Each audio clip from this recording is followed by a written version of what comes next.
There is a kind of pain that almost no one talks about openly. It is not the pain of losing money or a relationship ending or a visible failure that everyone can see. It is the pain of silence. That heavy feeling that comes when you pray, when you try again, when you wait, and nothing seems to come back. No answer, no sign, no direction, just silence. And it is inside that silence that the most dangerous questions are born. Did God forget me? Did He give up on me? Did I do something that made Him walk away? If you are watching this right now, there is a good chance you know exactly what that feels like. You still believe in God, but something inside you is tired. Tired of waiting, tired of hoping, tired of seeing other people move forward while your life feels stuck in the same place. And the hardest part is not even the pain itself. The hardest part is the feeling that you might be alone in it. What most people never tell you is that some of the greatest people in the Bible reached this exact point. Men and women who trusted God, who tried to do what was right, and still ended up believing that God had turned His back on them. They cried thinking it was over. They sat in places of despair, convinced that the silence meant abandonment. And here is what makes this so important. In every single one of those stories, when it looked like God had walked away, He was actually preparing something that no one could see yet. Something that would not only change their lives, but echo far beyond them. That is why this video may not be random for you. It may be a reminder arriving at the exact moment you needed it. The first person in this journey is someone who reached the bottom emotionally and physically. A woman who felt invisible, used, and discarded. Her name is Hagar. Hagar was never meant to be the main character. She was a servant, a foreigner, someone without power or a voice. She was used as a solution to someone else's problem. And when she was no longer convenient, she was sent away. Pregnant, and later with a small child in her arms, she was pushed into the desert. No protection, no resources, no clear future. In the Bible, the desert is not just a location. It represents an emotional state. It is where hope dries up, where strength runs out, where tomorrow feels impossible. Hagar walks until she can walk no more, and then she does something that reveals the depth of her despair. She places her child at a distance because she cannot bear to watch him die. In her mind, this was the end. God was gone. And this is where everything changes. God calls Hagar by her name, not as a servant, not as a mistake, by her name. That moment alone is powerful. Modern psychological studies on abandonment show that being personally recognized during extreme distress helps restore identity and emotional stability. Before God changes her situation, He restores her sense of worth. God reveals Himself to Hagar as the God who sees, not the distant God, not the silent God, the God who sees. Hagar, who had been invisible to everyone else, realizes she was never invisible to God. And in the same desert where she thought everything was over, God opens her eyes to a well of water that had been there all along. This shows something deeply important. Sometimes despair does not come because God is absent, but because pain blinds us to what He has already placed nearby. Hagar leaves that place with a promise. The child she thought would die becomes the beginning of a great nation. The desert was not the end. It was the place of revelation. And maybe this is the first truth you need to hold on to today. Even when you feel unseen, even when everything points to abandonment, God still knows your name. And if you think this story is already powerful, wait until you meet the next person. Someone who spent years believing that doing the right thing made no difference at all. The second person on this list experienced a kind of pain that can feel even heavier than sudden loss. It is the pain of being forgotten over time, the kind of suffering that stretches on for years. where nothing seems to move and hope slowly gets tired. His name is Joseph. Joseph's story begins with dreams, big dreams, dreams filled with meaning, future, and purpose. He genuinely believed they came from God. But instead of encouragement, those dreams brought rejection. His own brothers, the people who should have protected him, betrayed him. They sold him as a slave and watched him disappear into a future they did not care about. Joseph ends up in Egypt, far from everything familiar, different language, different culture, different rules. And yet even there, he chooses to do what is right. He works with integrity. He stays faithful to God. He refuses to compromise his character. And just when it seems like his faithfulness might finally lead to something good, he is falsely accused and thrown into prison. This is often the moment where faith breaks for many people. Because suffering after doing wrong is one thing, but suffering after doing what is right creates confusion. It creates questions that are hard to silence. What was the point? Why try? Why obey if this is the result? Inside the prison, Joseph continues to serve. He listens, he helps, he interprets dreams. He does not shut down emotionally or spiritually. And then, for the first time in a long while, hope appears. One of the men Joseph helps promises to remember him, promises to speak on his behalf, promises not to forget. The Bible gives us one of the most painful descriptions possible. Joseph is forgotten. That single word carries enormous weight. Being forgotten means life moves on without you. It means your pain has no witnesses. It means your waiting feels pointless. Modern psychological research shows that prolonged injustice and neglect often produce symptoms similar to grief. Not because someone died, but because expectations, identity, and future plans slowly disappear. That was Joseph's reality. Joseph could have grown bitter. He could have decided that faith was useless. He could have concluded that God had abandoned him. But something inside him remains steady. And then, in a single day, everything changes. Joseph is summoned from prison to stand before Pharaoh.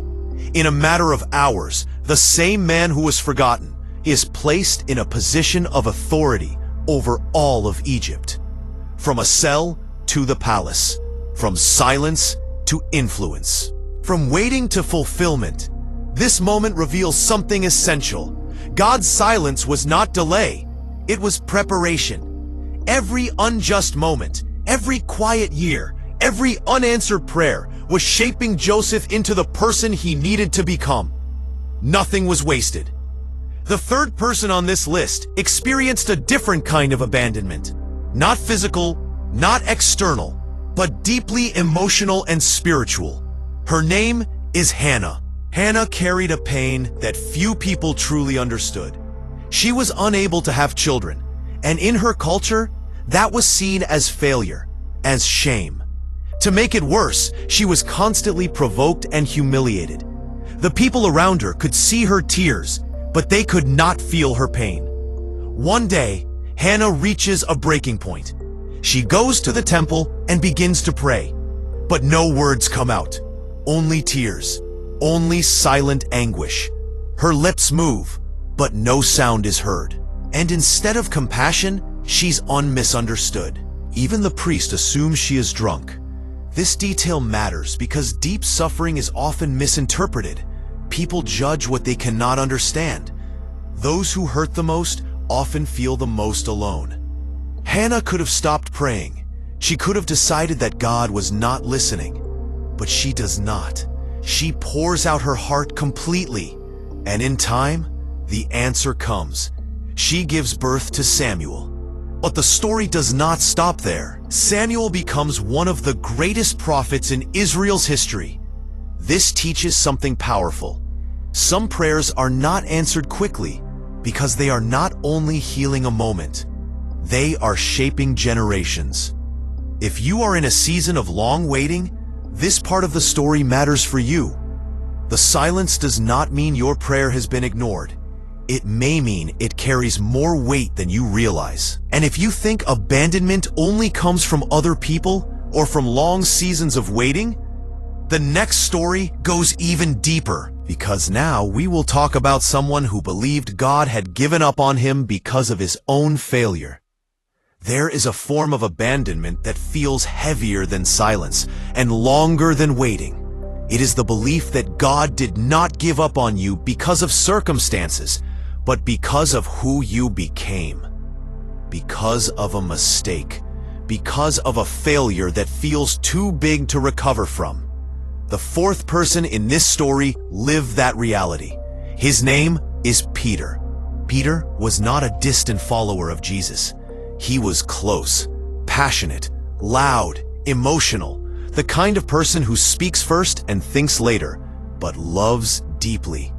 Peter was the one who promised loyalty no matter the cost. He was certain he would never abandon Jesus. He was convinced his faith was stronger than fear. Then came the night everything collapsed. Jesus was arrested. Confusion spread. Fear took control. One by one, the disciples scattered. Peter followed from a distance, and that distance was not only physical. It was emotional. 3 times he was asked if he knew Jesus. 3 times he denied it. Not because he hated Jesus, but because fear overwhelmed his courage. At the exact moment of the 3rd denial, Jesus looked at Peter. That look carried more weight than words ever could. Love, pain, truth, mercy, and Peter broke. The Bible says he went out and wept bitterly. That kind of crying is not just regret. It is the realization that you failed yourself, that you proved your own weakness. After the crucifixion, Peter does not step into leadership. He does not try to fix anything. He returns to fishing. That decision is deeply symbolic. When guilt dominates, people often return to old identities because they believe they no longer deserve the calling they once had. Peter believed Jesus had risen, but believing in resurrection is not the same as believing there is still a place for you. Then something unexpected happens. Jesus appears by the sea. He prepares a meal. He invites Peter to sit with him. No accusations, no lectures, just presence. Research on emotional healing consistently shows that restoration begins in safe environments. Jesus creates one. 3 times, Jesus asks Peter if he loves him, not to shame him, but to heal him. Each question replaces a denial. Each answer restores a piece of Peter's identity. Peter is not just forgiven. He is reinstated. Feed my sheep. Lead my people. His failure did not disqualify him. It refined him. God did not give up on Peter in his weakest moment. That moment became part of his transformation. The 5th person on this list experienced something quieter, but just as dangerous: emotional exhaustion. His name is Elijah. Elijah had witnessed extraordinary miracles, fire falling from heaven, God revealing his power in undeniable ways. And yet, shortly after his greatest victory, one threat was enough to break him. He ran, he hid, he asked God to let him die. This confuses many people. How can someone who saw so much power feel so hopeless? The answer is exhaustion. Studies show that extreme emotional and physical fatigue distorts perception, increases fear, and reduces hope. Elijah was not weak in faith. He was depleted. Notice how God responds. God does not rebuke Elijah. He does not correct him spiritually. He lets Elijah sleep. He provides food. He allows rest. Before addressing Elijah's thoughts, God cares for his body. That detail matters. Sometimes what feels like spiritual failure is actually human exhaustion. After Elijah rests, God speaks. Not through fire, not through earthquakes, but through a gentle whisper. God reminds Elijah of something essential. He was not alone. If you feel abandoned right now, this part of the story matters. You may not be failing spiritually. You may simply be tired beyond what you realize. And if you think this is the deepest place abandonment can reach, the next story goes even further. Because now we will talk about someone who lost everything and still discovered that God had never left. There is a kind of suffering that feels heavier than failure, deeper than waiting, and more confusing than guilt. It is the moment when everything collapses at the same time. When you do not lose just one thing, but your sense of stability, identity, and meaning all at once. When you look around and cannot find anything familiar anymore. The sixth person in this story lived inside that kind of pain. His name is Job. Job was not distant from God. He was not careless or rebellious. In fact, the Bible goes out of its way to describe him as upright, faithful, and deeply committed to God.